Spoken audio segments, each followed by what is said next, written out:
Saya Muhammad Faris 9. Oh, berarti ada Faris 1, Faris 2, Faris 3,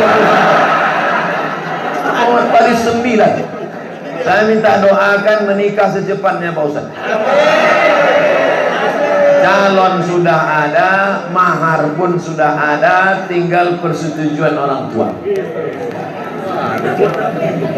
Bapak, ibu, anak bapak sudah pengajian, anak ibu sudah pengajian. Jangan sampai gara-gara persetujuan kalian tak dapatnya berzina dia, makan haram dia. Sebulan 4 kali dia jalan-jalan, kalian menanggung dosanya. Pak, kalian menanggung dosanya, Bu. Mau kalian menanggung dosanya? Setujui anak-anak kalian yang mau nikah. Kalau tak setuju kalian dengan calonnya, buat fit and proper test. Saya ulang sekali lagi, bapak ibu yang menghalang-halangi anak sudah mampu, sudah bekerja cukup modal, hanya karena tak suka, hanya karena tak suka sukunya, hanya karena tak suka latar belakangnya, padahal orang baik, beriman, takut sama Allah, kalian menanggung dosanya sampai dia akad nikah. Waspadalah. Mudah-mudahan setelah ini tak setuju, setuju nikah.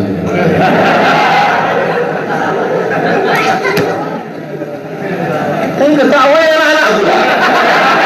Kan masih lama lagi. Nomor-nomor antrian 160 kan. Apa yang harus dilakukan anak kalau orang tua membuang anaknya? Dibuangnya anaknya dalam kardus, diletakkannya di depan toko, menangis bayi itu, diambil sama yang punya toko, dijaganya. Bingung dia pas membuat akte kelahiran. Bin siapa Pak? Bin kardus.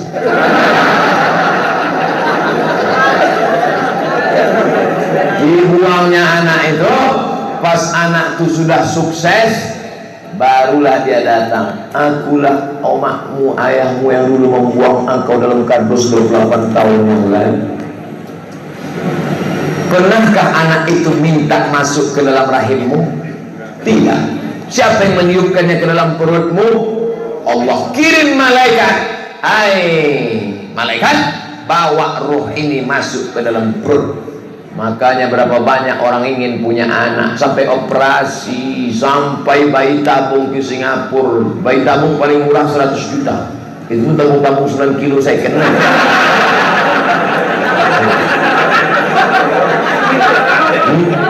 Tiba-tiba kalian begitu punya anak, kalian buang. Sedangkan membuang sampah di jalan saja ditangkap polisi di Singapura. Membuang puntung rokok, membuang permen karet. Ini membuang anak titipan Allah Subhanahu wa ta'ala. Jangan pernah terlintas di pikiran. Jangan pernah terlintas di pikiran. Jaga anak ini. Man ala talata banatin. Siapa yang merawat membesarkan 3 anak perempuan, fa'addabahunna, dididiknya dengan baik, wa zawwajahunna, dinikahkannya dengan orang baik-baik, dalam kurung anak remaja Masjid Nurul Huda, wa ahsana ilaihinna, dia buat baik sampai mati, falahul jannah, maka surgalah baginya. Kau bangun ruku, meninggal tinggal. Kau punya mobil, meninggal mati tinggal. Tapi ada amal yang tetap mengalir. Apa dia? Waladun salihun, anak yang soleh, bukan somat. Anak soleh. Oleh sebab itu hati-hati, yang dititipkan Allah amanah anak, bawa dia pengajian, masukkan dia ke pondok tahfiz Quran, daftarkan ke pondok pesantren. Yang anak perempuan suruh latih dia pakai jilbab panjang. Alah bisa karena biasa. Dari kecil terlonjak-lonjak, sudah besar terbawa-bawa, sudah tua terubah tidak. Begitu kata orang Melayu. Kalau hendak membentuk bulu, biarlah dari rebung. Alhamdulillah malam ini anak-anak muda ini semuanya dapat pahala. Kakinya dapat pahala, tangannya dapat pahala, HP-nya pun dapat pahala, walaupun casingnya Spiderman.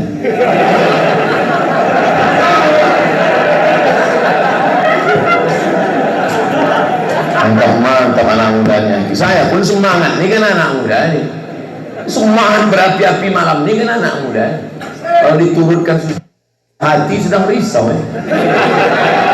Anak muda, untungnya saya tengok anak muda. Kalau sempatlah omak-omak sama tua-tua. Udah lawak sedang stres, yang ditengok pula orang-orang udah mau diintai-intai malaikat maut. Ini ceramah. Assalamualaikum. Aku sebenarnya Pak, entahlah tahap berapa. Aku begitu nengok anak muda ini bangkit, datang pula ketua panitia. Begitu tadi saya mau maju, takbir, Allahu Akbar. Saya mendengar takbir tadi yang saya takutkan berpecahan kaca-kaca. Luar biasa ternyata perbohongan. Dulu setahu saya perbohongan ini, asal kami dari Kisaran mau ke Medan, dari Medan mau ke Kisaran, setahu saya perbohongan ini cuma sup ayam sama minum jus pokat sama jus mangga. Rupanya dari makanan yang halal tadi lahirlah generasi-generasi muda menjadi harapan agama. Ustaz ngomong gini ini bahasa basi ya pasti. Seriuslah. Kami yang tua-tua ini masa hidup ini tak lama lagi. Saya lahir 1977, sekarang 2019, umur 24 tahun. Lama lagi. Saya umur 42, mati umur 63 kalau ikut Nabi Muhammad SAW. Kalau sampai berarti tinggal 21 tahun. 21 tahun. Ceramah sana, ceramah sini, ceramah sana, ceramah sini, mati. Yang masa hidupnya masih panjang nih. Inilah calon bupati Sergei,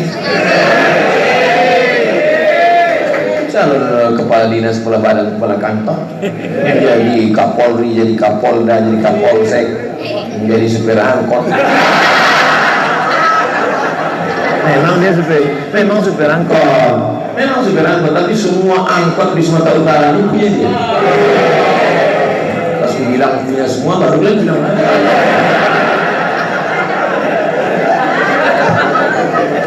bagaimana hukum sholat kita? Gimana hukumnya sholat kita kalau kurang khusyuk karena tetangga kita bau badan?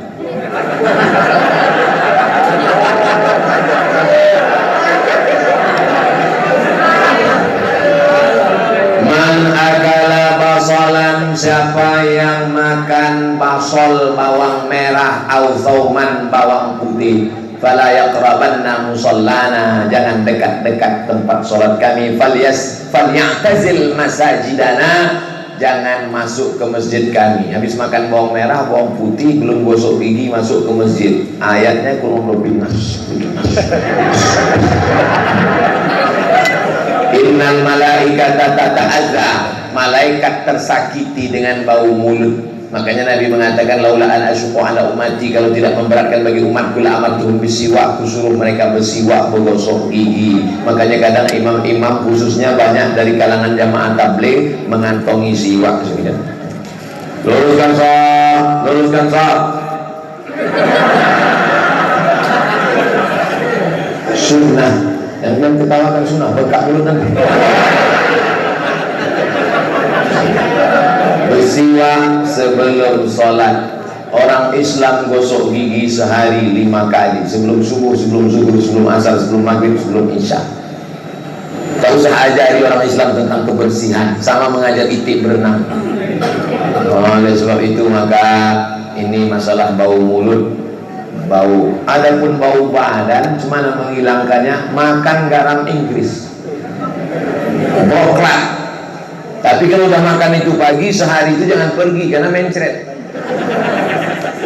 Jadi rupanya saluran usus kita ini, cobalah saluran paralon pipa itu diisi gula minyak, maka menggumpallah minyak-minyak dan gula-gula di usus itu kotor, sampah, busuk. Maka kalau dimakan itu dicucinya usus ini bersih. Nah, setelah bersih hilanglah bau. Bau badan itu tak bisa dihilangkan pakai sampo, karena sampo untuk kepala. Bau badan tak bisa dihilangkan pakai sabun. Jangan menghilangkan bau badan dikunyah sabun, mati keracunan. Nah, dengan cara membersihkan usus tadi, setelah bersih hilang bau badan. Ada orang bau badan. Kalau ada orang susah mati, dekat dengan dia, sesak nafas mati kok. Bagaimana cara melawan sifat yang batil dari hati kita, Pak Ustaz? Ala fil jasadi mudghah, ketahuilah di dalam jasad itu ada segumpal. Idza salahat salahal jasadu kullu. Kalau yang segumpal ini baik, yang lain ikut baik. Mata baik, telinga baik, kaki baik. Tapi kalau yang segumpal ini rusak, fasadal jasadu kullu, yang lain ikut rusak. Ala wahyal qalb, yang segumpal itu adalah hati adalah tempat bersama Tuhan, tempat aku meminta segala doa. Saya kan tak mau aja buat album ini kalau mau. Nanti artis-artis tuh. Jadi semuanya berawal dari hati. Oleh sebab itu bersihkan hati. Ini kalau cerita masalah penyakit hati ini banyak sekali. Di antara penyakit hati adalah hasad. Hasad itu bahasa kitanya apa? Dengki. Nama penyakitnya hasad, nama orangnya hasid. Ustaz ini ngada-ngada aja. Kadang orang banyak tak percaya sama saya. Terus setelah saya sebutkan ayatnya, oh, wa min syarri itulah dia hasid. Wa min syarri hasidin idza hasad. Hasad nama penyakitnya, hasid nama orangnya. Kenapa dalam Quran itu hasidin? Ada baris bawah gua, hasidin. Makanya kalau ngasih nama anak jangan asal buka Quran. Ini lahir anak, yang buka Quran. Siapa namanya? Hasidin.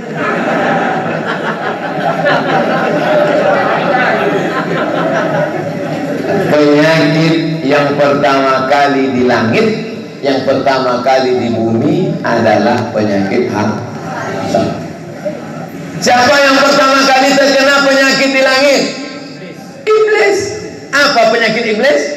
Hasad. Hasad itu apa? Tak senang menengok orang dapat nikmat.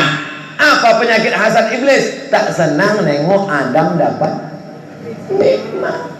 Penyakit yang pertama di bumi, hasad. Siapa yang kena hasad? Kabil. Tak senang menengok Habil dapat bini cantik.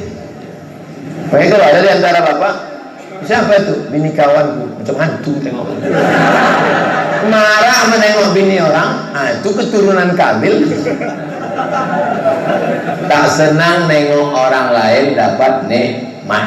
Makanya nanti kalau hari Ahad ada kawan kalian yang nikah, cara menghilangkannya doakan dia. Datang kalau dia nikah, duduk dekat pelaminan, jangan pula duduk. Lewat depan pelaminan doakan. Barakallahu lakuma wa baraka alaikuma wa jama'a bainakuma fi khair. Barakallahu lakuma, semoga kalian berdua diberkahi Allah. Wa baraka alaikuma, semoga kalian berdua. Jangan hasad tak mau datang. Atau kalian datang tapi hati kalian marah, sampai di depan tuh berdoa juga, cuman gigi rapat.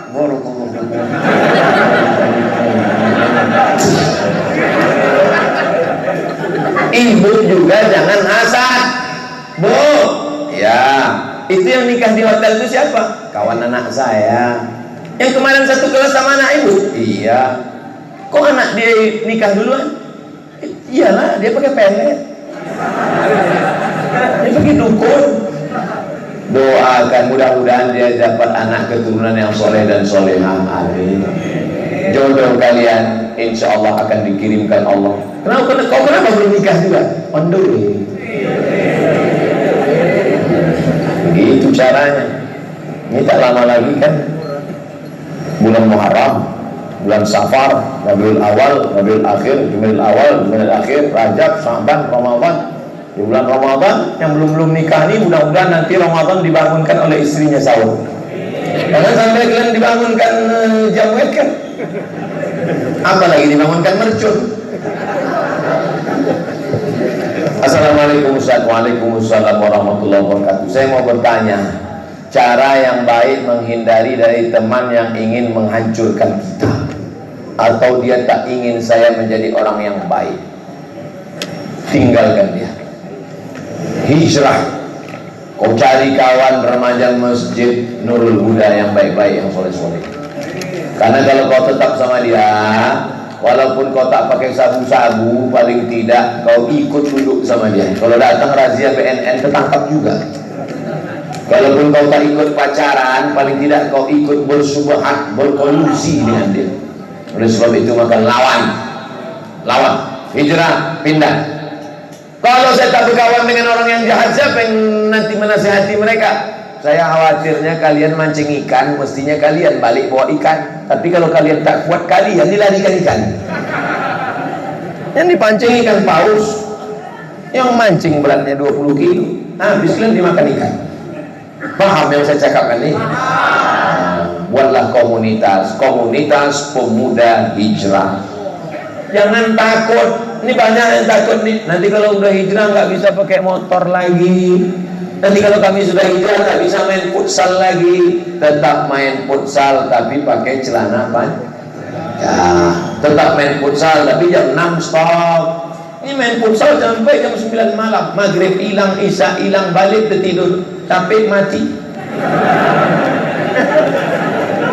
Siapa melarang kalian olahraga setelah hijrah? Setelah hijrah tetap boleh camping, outbound, silakan. Setelah hijrah tetap boleh main geng motor, apa salahnya? Pakai King Cobra, pakai Harley Davidson, pakai tetap. Cuman bedanya dulu waktu naik itu petantang petenteng, sekarang berzikir. Pas pelan-pelan tuh subhanallah walhamdulillah. Apa yang tak terpukau. Saya kalau diajak anak-anak muda naik motor, bangkit semangat saya. Rasa umur 25 rasanya. Udah balik ke rumah baru 42. Jadi kalian harus buat komunitas. Tapi jangan campur aduk laki-laki perempuan. Remaja masjid bercampur aduk laki-laki perempuan. No, nengi aja. Jangan campur aduk laki-laki perempuan. Gak apa-apa, kan cuma musyawarah aja. Hati tak bisa berdusta, mata kau mulai memandang tinggi. Yang perempuan buat komunitas perempuan, yang laki-laki buat komunitas laki-laki. Setelah selesai kuliah, kerja, entrepreneur, cukup punya kepribadian, rumah pribadi, mobil pribadi, kebun pribadi, baru plan menikah. Tausiahnya Ustadz Abdul Somad, nasihat pernikahan. Buat di sini nikah masal, buat tenda sekali akad 50 orang. Buat nikah masal, tapi yang ikut anak muda, jangan yang udah nikah mau ikut juga. Gimana sih kira-kira program nikah masal nih? Setuju tak anak muda? Nanti kita tetapkan tanggal. Siap? Tanggalnya siap, perempuannya tak ada.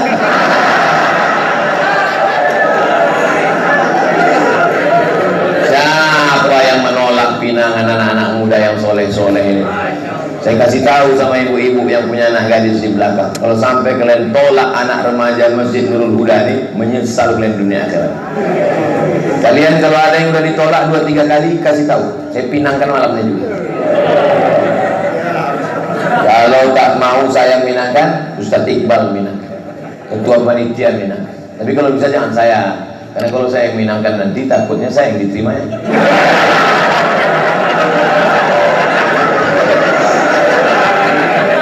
Assalamualaikum Bu Aja. Maksud kedatangan saya malam ini mau meminangkan salah satu dari anak muda remaja Masjid Nurul Huda di Simpang 3 Perbongan. Kalau bisa terima. Sebentar ya Ustaz, kami tanya anak kami di kamar dulu. Tanya, nah itu ada orang Minang, kamu yang mana? Mau yang Ustaz itu ada orang mana? Apa ya saya nolaknya kan?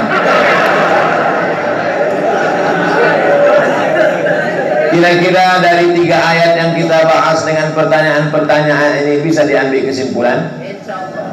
Jadilah orang beriman.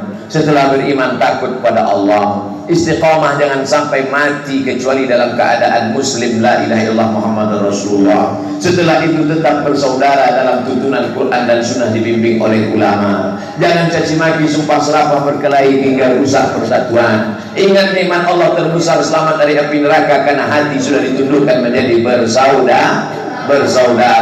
Tak cukup hanya sekedar bersaudara. Setelah bersaudara membuat komunitas hijrah, membuat komunitas ibu-ibu pengajian, membuat komunitas bapak-bapak. setelah itu laksanakanlah amar ma'ruf nahi munkar. Kalau itu kita laksanakan, faulaika humul muflihun, maka kita termasuk orang yang menang. Tapi kita tak sombong, kita mesti memohon pertolongan Allah ala hadhihi niyah wa kulli niyatin salihah. Al-Fatihah.